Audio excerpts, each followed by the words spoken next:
Hi there, and welcome to my Surviving Gestational Diabetes guide. This is the first video I'm making, so bear with me if it's not perfect.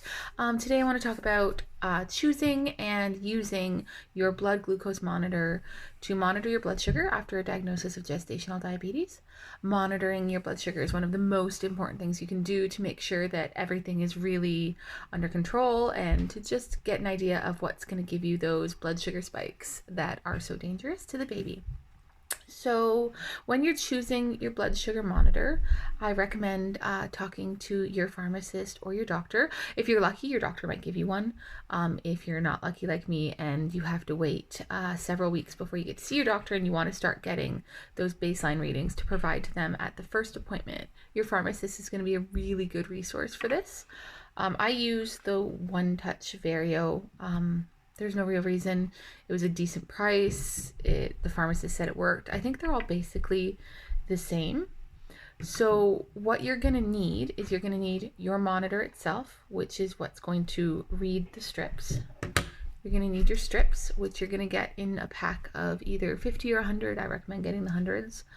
They're just little strips that you put into your monitor. This.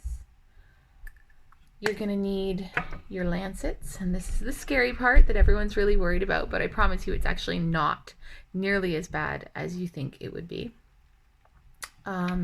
For budgeting, these are normally covered under insurance. If you don't have insurance, you can get a monitor pretty much anywhere when you buy a pack of about 100 strips. For me, that's what I did because we don't have insurance, so I bought the 100 strips. It was about $75. The monitor came free, and the lancets, I believe, were $20 or so. It was just all together under $100 to get started on monitoring. So what you want to do is you're going to turn your monitor on. There's going to be buttons on the side. They're really, really simple machines to use. Read the instructions. After you've done it once or twice, you're going to be a pro. And then you're going to take out a strip.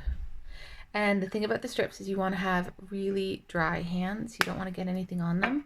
Also, before you do this, you're going to want to wash your hands. And you're going to want to wash your hands with soap that doesn't contain a lot of scents or anything like that. Do not use hand sanitizer.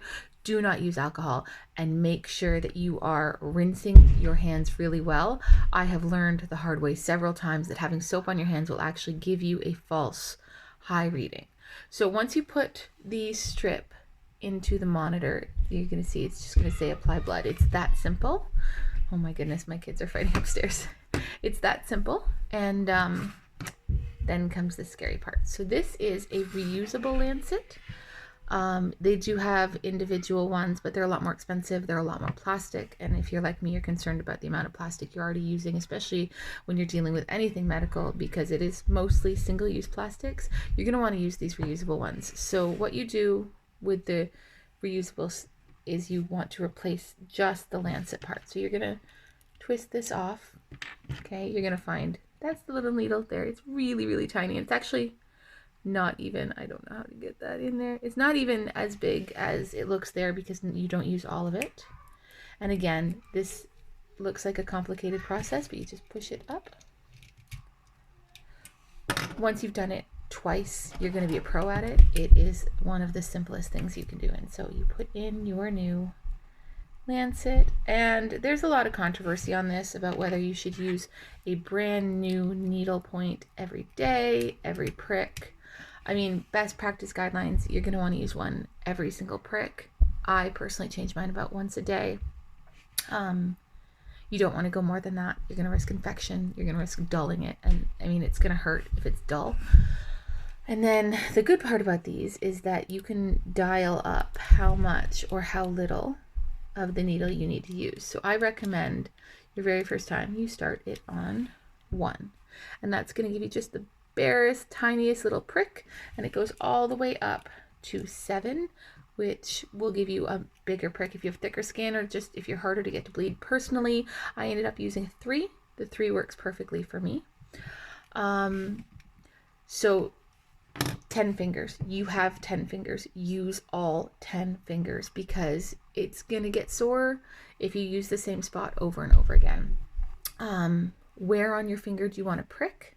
So generally, I go for 4 points. You can go 1, 2, 3, and 4.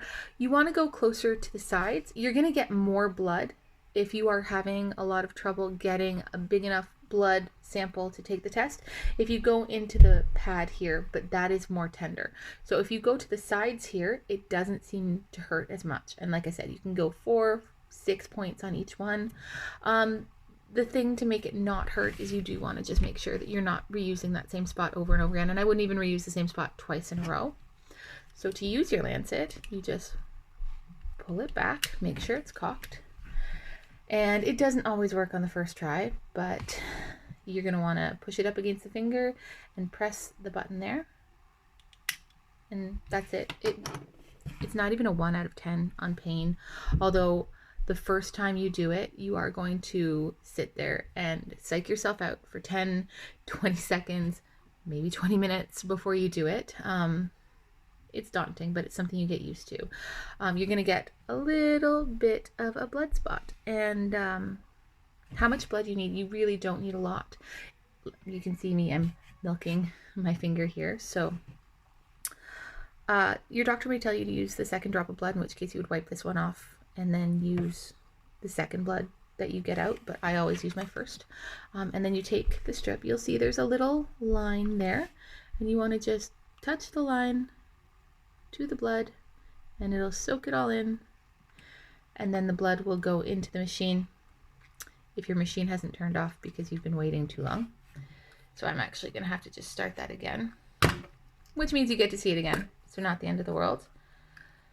I may have to prick myself again too. So again, turn your monitor on, put in your strip. Can I get any more blood out of this? Yes, I can. So again, you don't need much, just a little drop. I've gotten really good at getting the bare minimum, but I mean, that much is more than enough. And you want to take the line on there and just put it so it goes on. You'll get a little countdown, and there you go.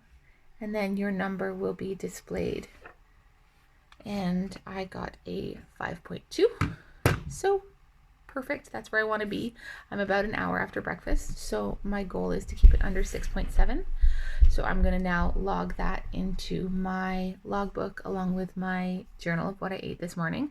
So I don't know if you've noticed, I've added a link below the video for my my toolkit to help you, and that includes your food guide and your blood sugar tracking if you want. But I mean, really, if you just have like a notebook or a journal, something you can carry with you, you want to write down all of these numbers. Overall patterns are really important, so make sure you have all your numbers all the time. If you have any questions, feel free to put them in the comments and I'll try to get to them. So thank you for watching my video on how to use a blood glucose monitor. I hope this has been helpful. The biggest thing is getting over the fear of it. It's really not that bad. I prick myself now 4 times a day, and my fingers are never sore in between, and it's just something we learn to live with, right? Mom life. Have a good one.